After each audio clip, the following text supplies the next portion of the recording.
Joining us on the program is a member of the House of Representatives in person of Honorable Bamidele Sadam, representing Osun State Federal Constituency. It's good to have you on the program, sir. Thank you very much. It's good to be here. Thank you for having me.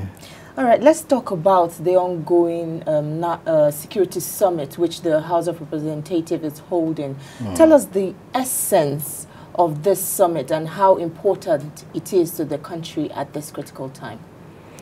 Okay, well, the House of Representatives, as the parliament, at least an arm of the Nigerian parliament, believes so much that the whole essence of governance, as enshrined in the Nigerian Constitution, Section 15 thereabout, is that the security and welfare of the people is the primary purpose of government.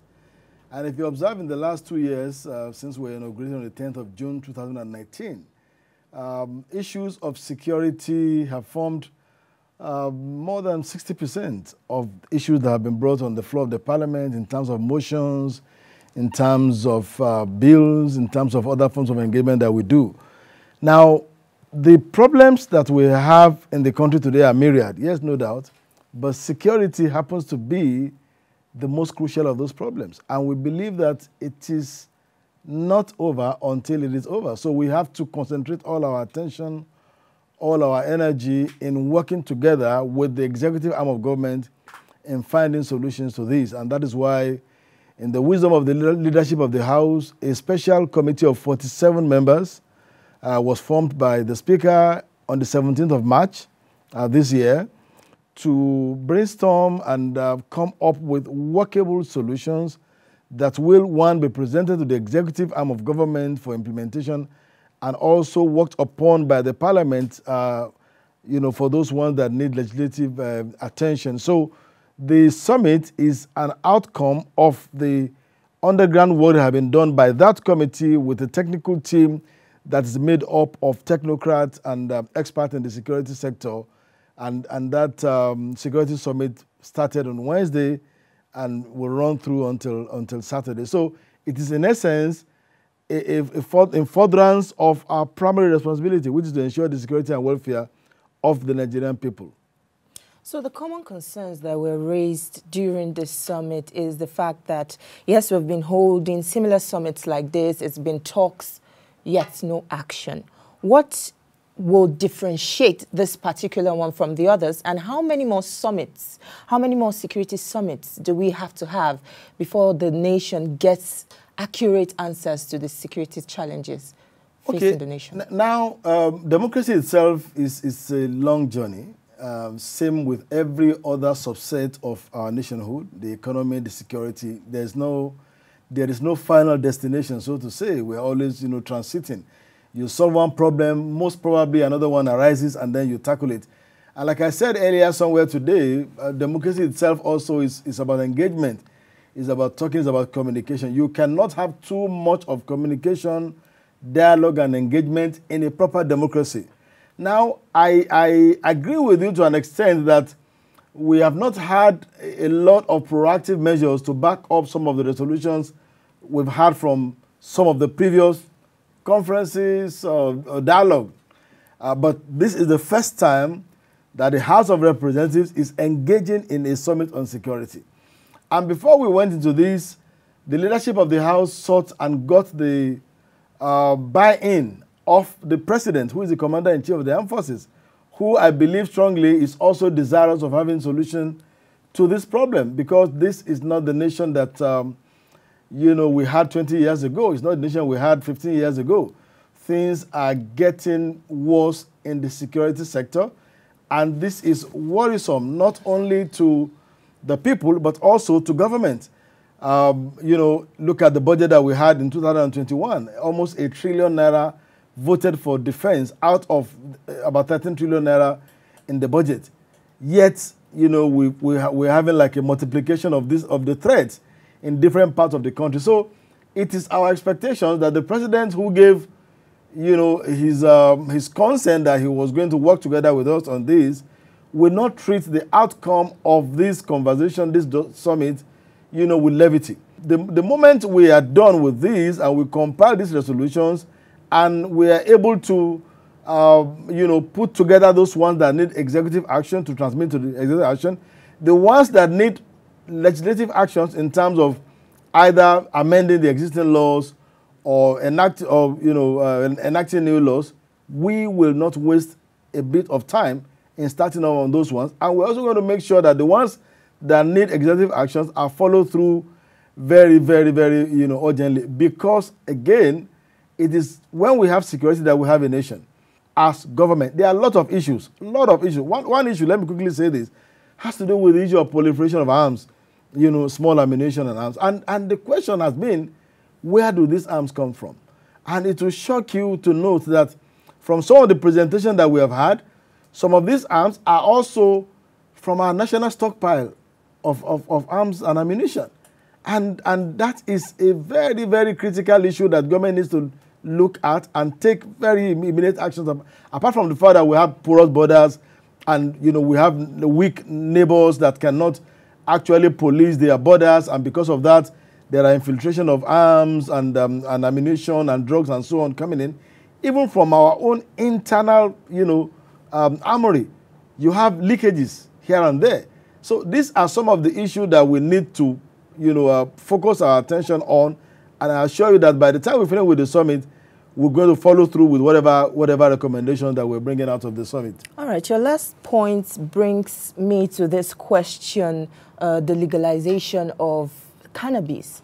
We saw that the NDLEA chairman strongly kicked against the legalization of cannabis, which is widely supported by some state governors.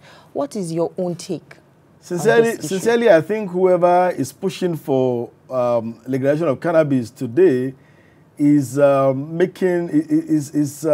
simplifying the magnitude of the problems we have on hand. Already, the problems we have on hand concerning drugs is enormous, and it's a major contributory factor to the insecurity we have in many parts of the country today. So if you legalize cannabis, I understand where they are coming from, but I want to tell you that even those nations that are going that route, I believe, will sooner or later regret it, because there is always a tendency of abuse, especially for our youthful population in a society where there are a lot of pressures. Apart from the economic pressures, you have social pressures already on people. And then you are allowing free access to a drug that can be easily abused. All drugs can be abused, no doubt about that. But this can be easily abused. It will be very counterproductive at a point like this to go that route. So I support the chairman of the NDLEA in his advocacy against the legalization of the use of cannabis in whatever manner. For now, I think it will be very counterproductive. It will rather lead to greater abuse of that substance, which will impact heavily, negatively on our social life, economic life, and of course on our national security.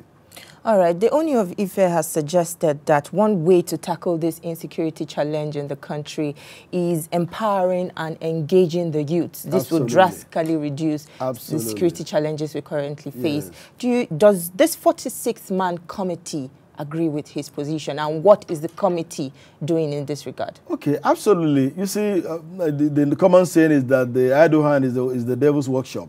We have a very expanding youthful population, and there are various dimensions to the use of to the issue of empowering the youth. There is no greater empowerment than education. Access to education is the greatest empowerment that you can give any young person.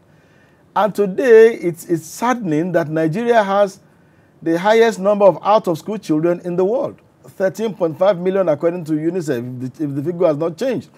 Now, you will see a direct correlation between insecurity and poverty and lack of access to education. If you look at the states of the Federation that have the highest number of out-of-school children, they happen to be the same states that have the highest poverty level in Nigeria and the highest case of insecurity in Nigeria. The first empowerment that we must, take seriously at all levels of government is access to education. Today, if you drive through Abuja and you get to any of the various junctions or the traffic light, you see young boys coming around with their bowls, begging for money. and begging for food. This wasn't the case in Abuja 10, 15 years ago. Now, these are the future problems that we must nip in the bud today. No Nigerian child should be on the street begging or hawking. And I think the president himself should convey a summit with the state governors and make this a very, very critical demand on them. That in any state of the federation, no child should be seen on the street hawking or begging, for whatever reason. So apart from that is the issue of unemployment. A 33% unemployment figure, according to the latest Bureau of Statistics, report, is frightening. If you have a youthful population as much as ours, and then you have 33% of that as being unemployed, apart from almost an equal number that are underemployed, you know that you're already, providing the raw materials for, kidnappers, terrorists, and all other, bad guys to use. And this is an area where we need to refocus our plans as a country. Yes, there are quite a number of social intervention programs put in place by government. But the question is, how much of the resources devoted to that actually get to these young persons? And how much of it are, are rightly channeled to them? Now, it is better to give to teach a man how to fish than to give him fish. Empowering our young persons with requisite skills. The world has become digitalized. The world has become globalized, that a young man in Nigeria can be working for a tech company in India and earning good money. But what we end up doing is just, trying to give them what can earn them daily living. I don't think that is the real meaning of empowerment. And this is an area where we should also begin to draw attention, because if there's no security in terms of jobs, in terms of food, you can hardly ensure security in any other aspect of our life. All right, we'll go on a short break right now. When we return, Honorable Bamidele will be telling us about giving constitutional roles to traditional rulers. TVC News is the station of choice for news that... And when you can't watch us, listen to us. 102.3 Max FM Lagos and 90.9 Max FM Abuja are now ranked among the most listened to radio stations in Nigeria. In Lagos, TVC, our leading family entertainment TV channel, has a 47% market share. But this is just the start of our journey, as we plan to add even more services to entertain and inform our ever-growing audience. Thanks for being part of the TVC communications story.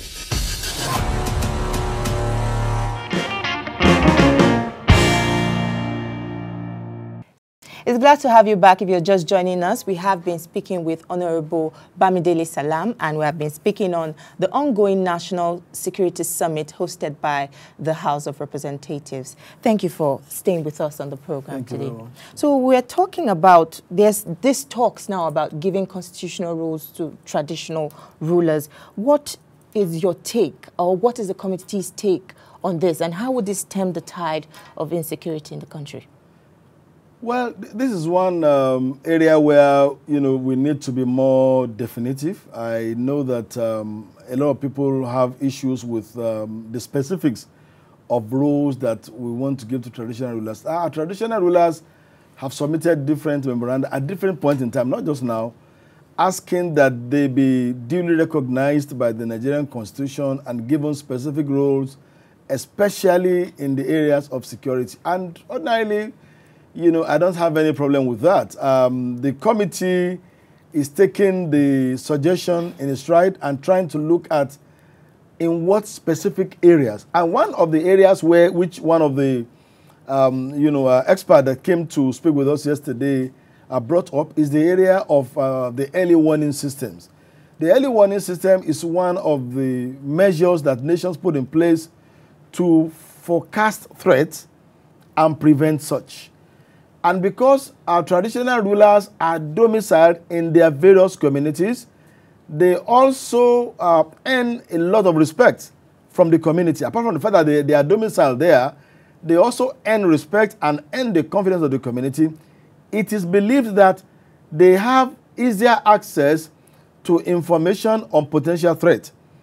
But because the responsibilities that they have is almost like the responsibility of every other citizen. Yes, if you know that there's something that's likely to go wrong, you make sure you raise with the police or the civil defense or whatever, that it would have been better if they are maybe formed into a kind of a committee that works with the local government on the internal security of each area.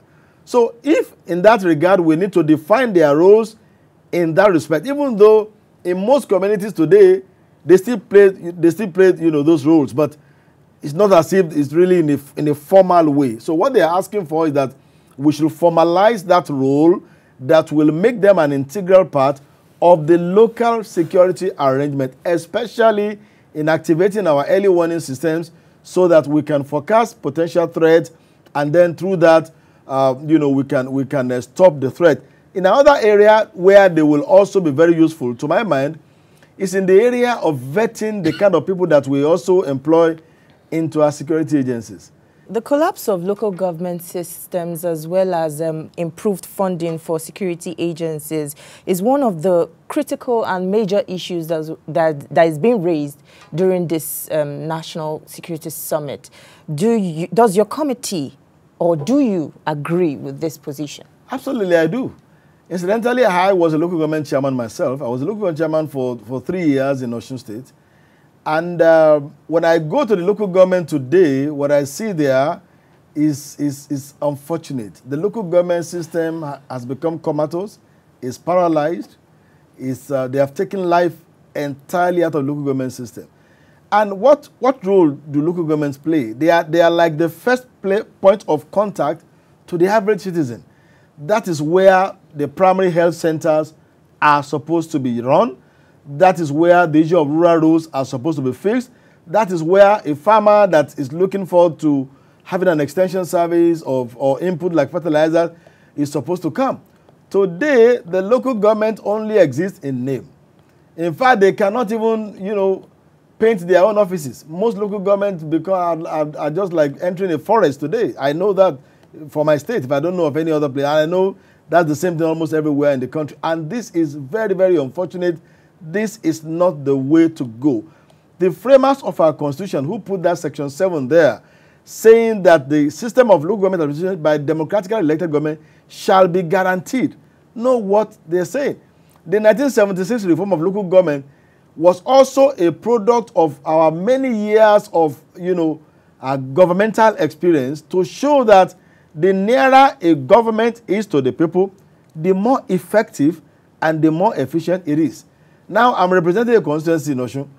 I'm here in Abuja. I go home maybe once in 2 weeks to be with my constituent.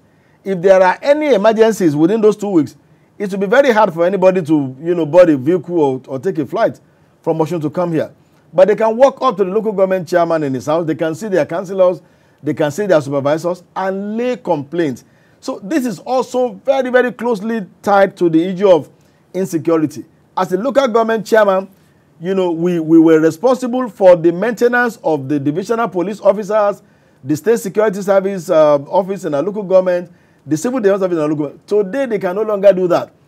In my own local government today, they wanted to fix something in the civil defense office.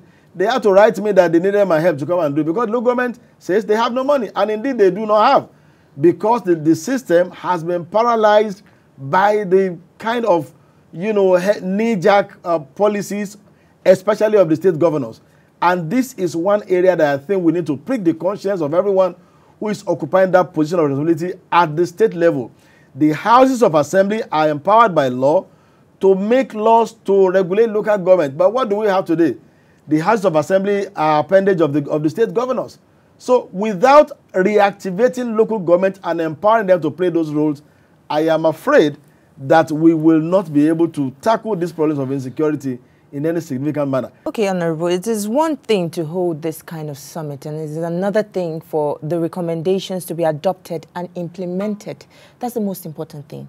So what is going to be different about this one? What is the assurance you're giving Nigerians that this time around, you're going to see through, you're going to ensure that these recommendations at the end of the day are going to be implemented? Okay, like I said earlier, two-pronged. We have those ones that need executive action.